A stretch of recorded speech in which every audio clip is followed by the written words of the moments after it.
अमावस की रात के गहरे सन्नाटे को चीरते हुए 500 भिक्षुओं के कदम जैतवन की तरफ बढ़ रहे थे। मीलों की यात्रा करके तथागत गौतम बुद्ध अपने भिक्षुओं के साथ हर वर्षा ऋतु में जैतवन विहार करने आया करते थे। अंधेरा होने के कारण एक किसान के पैर तले एक मेंढक कुचला गया। वर्षा ऋतु होने के कारण आसपास काफी मेंढक घूम रहे थे। जैसे ही किसान के पैर तले मेंढक आया, तत्क्षण उसे आभास तो हो गया था, लेकिन तब तक बहुत देर हो चुकी थी। ये किसान तथागत और उसके भिक्षुओं को जैतवन का रास्ता बता रहा था। मन की व्यथा जब उस किसान से सहन नहीं हुई तो उसने हाथ जोड़कर तथागत से पूछा कि हे तथागत, आपके साथ चलते हुए अनजाने में मेरे पैरों द्वारा एक बहुत बुरा कृत्य हो गया है।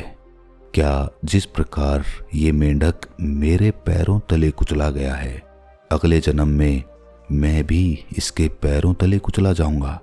मेरा मन पश्चाताप से भरा हुआ है। आज तक मैंने अपने पैरों से एक चींटी भी नहीं मारी और आज मेरे पैरों तले एक मेंढक कुचला गया। कृपया करके कोई ऐसा रास्ता बताएं जिससे कि ये बुरा कृत्य मेरे जीवन को प्रभावित ना कर पाए या इसका दंड मुझे ना भोगना पड़े। तथागत गौतम बुद्ध ने एक बड़ी ही सौम्य मुस्कुराहट के साथ उत्तर दिया कि थोड़ा आगे चलने पर इसका उत्तर मैं तुम्हें बताऊंगा। और ये कहकर तथागत मौन हो गए।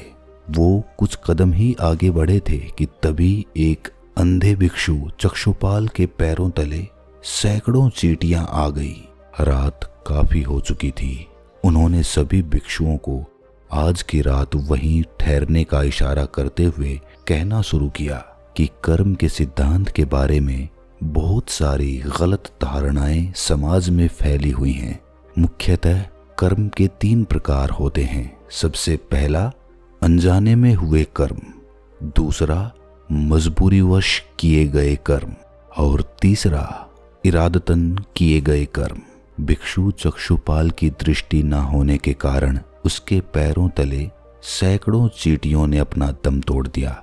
और वहीं दूसरी तरफ ये किसान जो कि हमें रास्ता बता रहे हैं, अंधेरा होने के कारण इनके पैरों तले एक मेंढक कुचला गया।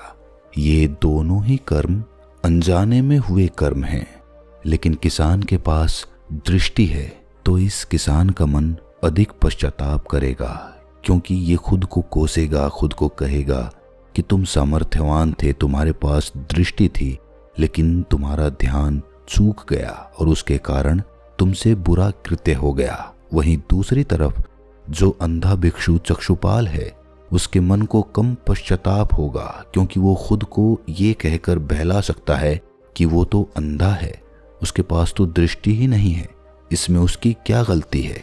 और अब जो इनका मन पश्चाताप कर रहा है तो इस कर्म का फल यहीं पर समाप्त हो जाएगा। बुद्ध ने आगे कहा कि मैं उसी को सत्य मानता हूँ जो कि मेरे सामने प्रत्यक्ष है। अगले या फिर पूर्व जन्म का हमारे पास कोई प्रमाण नहीं है, तो उस पर चर्चा करनी, व्यर्थ की बहस करनी सब बेकार है, समय की बर्बादी है। अगर हम अपने कर्म का फल तत्क्षण अनुभव नहीं कर पा रहे हैं, विवेक का इस्तेमाल नहीं कर पा रहे हैं, तो हम हमेशा इसी दुविधा में रहेंगे कि इस कर्म का फल मुझे किस प्रकार प्राप्त होगा। जैसा मैंने बताया, मुख्यतः 3 प्रकार के कर्म होते हैं, जिसमें से सबसे पहला अनजाने में हुए कर्म। अब अनजाने में अच्छे और बुरे दोनों प्रकार के कर्म मनुष्य करता रहता है, लेकिन इन बुरे कर्मों का फल यहीं तक सीमित था। तुम्हारा मन पश्चाताप से भरा और तत्क्षण उन कर्मों का प्रभाव समाप्त हो गया। तथागत अपनी बात पूरी कर पाते इससे पहले ही किसी शेर के दौड़ने की आवाज सुनाई देने लगी। झाड़ियों में से सभी भिक्षुओं ने देखा कि एक शेर एक हिरण का पीछा कर रहा है। कुछ देर बाद शेर ने उस हिरण को अपना शिकार बना लिया। इसी दृश्य को प्रमाण मानते हुए तथागत ने दूसरे कर्म का प्रकार बताते हुए कहा कि दूसरा कर्म वो है जो एक इंसान मजबूरीवश करता है। ये हिरण शेर के लिए भोजन है। अगर शेर इसका भोजन नहीं करेगा तो शेर खुद समाप्त हो जाएगा। उसे जिंदा रहने के लिए मजबूरीवश इस हिरण का शिकार करना ही पड़ेगा। इसी प्रकार समुद्री क्षेत्रों में रहने वाले लोगों के पास अनाज उगाने का कोई माध्यम नहीं होता, इसीलिए उन्हें वन्य जीव या फिर समुद्री जीवों पर निर्भर होना ही पड़ता है, वरना तो उनका स्वधर्म यानी खुद को जीवित रखने के धर्म का वो पालन नहीं कर पाएंगे और अंततः उनकी मृत्यु हो जाएगी। इस प्रकार के कृत्य के लिए मनुष्य को जिम्मेदार ठहराना बिल्कुल नाइंसाफी होगी। एक वेश्या जो अपनी देह का व्यापार करती है अपने बच्चे को पालने के लिए, उस वेश्या को तुम तब तक जिम्मेदार नहीं ठहरा सकते जब तक वो कुछ और काम करने में सक्षम ना हो। अगर अपने शरीर की काम वासना पूरी करने के लिए, अय्याशी और आराम करने के लिए वो वेश्या बनी है तो उसको जिम्मेदार ठहराया जा सकता है। लेकिन जिनके पास दूसरा कोई विकल्प ही ना हो तो ऐसी परिस्थितियों में उनको घृणित समझना, समाज से उनका बहिष्कार करना, ये मनुष्य की मूर्खता होती है। तथागत ने आगे इस बात की और गहराई बताते हुए कहा कि मजबूरीवश किए गए कर्म के भी दो प्रकार होते हैं। पहला प्रकार, जब कोई इंसान दूसरों को हानि पहुंचाकर अपना फायदा करता है, और दूसरा वो जो खुद का फायदा करने के लिए दूसरों की हानि नहीं करता, अपितु अपने आप यानी खुद का ही प्रयोग करता है। इसे ऐसे समझिए कि एक तरफ वेश्या अपना शरीर बेच रही है, किसी दूसरे को हिंसा नहीं पहुंचा रही, वहीं दूसरी तरफ एक मांस विक्रेता जो मांस को बेचता है वो किसी पशु को हानि पहुंचाकर खुद का फायदा कर रहा है। तो ऐसी परिस्थिति में मांस बेचने वाले विक्रेता का मन धीरे धीरे समय के साथ कठोर होता चला जाएगा, क्योंकि वो प्रतिदिन हिंसा कर रहा है और हिंसा करने वाले मन के पास कठोरता पहुंच ही जाती है। और कर्म का तीसरा प्रकार होता है इरादतन किए गए कर्म। एक मनुष्य दान दक्षिणा करता है, पूजा पाठ करता है और सोचता है कि परमात्मा उसे अगला जीवन बहुत अच्छा प्रदान करेगा, और वहीं पर एक दूसरा मनुष्य ईर्ष्या, गुस्से या फिर बदले की भावना से भरकर दूसरे को हानि पहुंचाने का प्रयास करता है। नाना प्रकार के हथकंडे अपनाता है, अपने मन को भी दूषित करता है और दूसरे को हानि भी पहुंचाता है।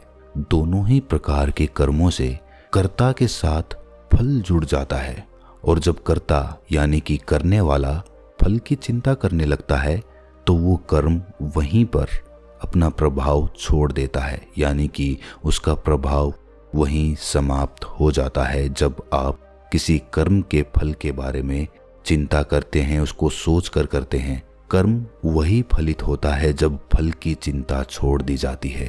परीक्षा में वही अव्वल निकलता है जो परिणाम की चिंता अपने मन से निकाल देता है। लेकिन मनुष्य जीवन भर फल की चिंता तो करता है लेकिन कर्म की फिक्र बिल्कुल नहीं करता। अगर होशपूर्वक कोई मनुष्य सिर्फ कर्म करने पर अपना ध्यान केंद्रित रखे, फल की चिंता ना करे, तो प्रकृति उसे उसकी सोच से भी ज्यादा अच्छा फल प्रदान करती है। तथागत ने आगे कहा कि इस संसार में दो तरह के दुख सत्य होते हैं। सबसे पहला दुख होता है मानसिक दुख और दूसरा होता है शारीरिक दुख। मानसिक कष्ट मनुष्य अपने विचारों के कारण भोगता है। जो मनुष्य दूसरों की उन्नति से ईर्ष्या करता है, दूसरे से बदले की भावना रखता है, गुस्सा करता है, ऐसा मनुष्य हमेशा अपने मानसिक कलेशों से परेशान रहता है। वो अपने चारों तरफ एक ऐसा जाल बुन लेता है जिसमें उलझकर वो जीवन भर अपने अंदर ही अंदर घुटता रहता है, अपने मानसिक कष्टों को झेलता रहता है। और वहीं पर एक दूसरा मनुष्य जो मानव जाति की भलाई के लिए काम करता है, दुर्बलों की रक्षा हेतु अपना जीवन समर्पित कर देता है, उसका हृदय सागर की भांति विशाल होता चला जाता है, जिसमें जहां तहां आनंद की लहरें उठती रहती हैं। ऐसा मनुष्य ब्रह्मांड से एकाकार स्थापित कर लेता है, उस सत्ता के साथ एक हो जाता है जो सत्ता इस संसार को चला रही है। तथागत ने आगे कहा कि संसार में इतना पाखंड फैला हुआ है कि पूर्व जन्म या अगले जन्म के नाम पर लोगों को ठगा जा रहा है, लोगों को गलत ज्ञान दिया जा रहा है। जो वर्तमान में घट रहा है उसको समझे बिना हम कई साल आगे अपने अगले जन्म में जाकर सब कुछ ठीक करना चाहते हैं। लेकिन एक विवेकशील मनुष्य सबसे पहले अपने वर्तमान को ठीक करेगा, क्योंकि वो जानता है कि अगर मेरा वर्तमान सुधर गया तो मेरा भविष्य अपने आप सुरक्षित हो जाएगा। अतीत कभी लौट कर नहीं आता और भविष्य का किसी को पता नहीं चलता। हमारे पास हैं कुछ पल, कुछ क्षण जो इस पल हम जी रहे हैं, बस उन पर हमारी पकड़ ढीली ना पड़ पाए। इसीलिए मनुष्य को सबसे पहले अपना होश साधना चाहिए, ताकि वो वर्तमान में रहकर अपनी परिस्थितियों को, अपने विवेक को, अपने मन को पूरी तरह से समझ सके और आगे के निर्णय बुद्धिमानी के साथ ले सके, ताकि उसे ना ही मानसिक और ना ही शारीरिक रूप से कोई कष्ट, कोई क्लेश कभी ना उठाना पड़े। और इसी की तैयारी में हम वर्तमान में लौटकर वापस आते हैं और वर्तमान में रहकर ही अपनी सांसों के साथ जुड़कर इस वर्तमान में रहने का अभ्यास करते हैं। जितने भी भिक्षु थे सबको कर्म के सिद्धांत के बारे में पूरा ज्ञान हो चुका था, और वो किसान जिसके पैर नीचे मेंढक कुचला गया था वो हाथ जोड़कर भगवान बुद्ध के पैरों में गिर पड़ा और उसकी आंखों से अश्रुओं की धाराएं बहने लगी। तो दोस्तों, कैसी लगी ये कहानी आपको कमेंट सेक्शन में ज़रूर बताना, और अच्छी लगी हो या फिर कोई सवाल हो तो कमेंट्स में ज़रूर पूछना। पहली बार चैनल पर आए हैं तो चैनल को सब्सक्राइब कर लें, नोटिफिकेशन बेल को प्रेस कर दें। तो मिलते हैं अगली कहानी में, तब तक के लिए अपना ख्याल रखें।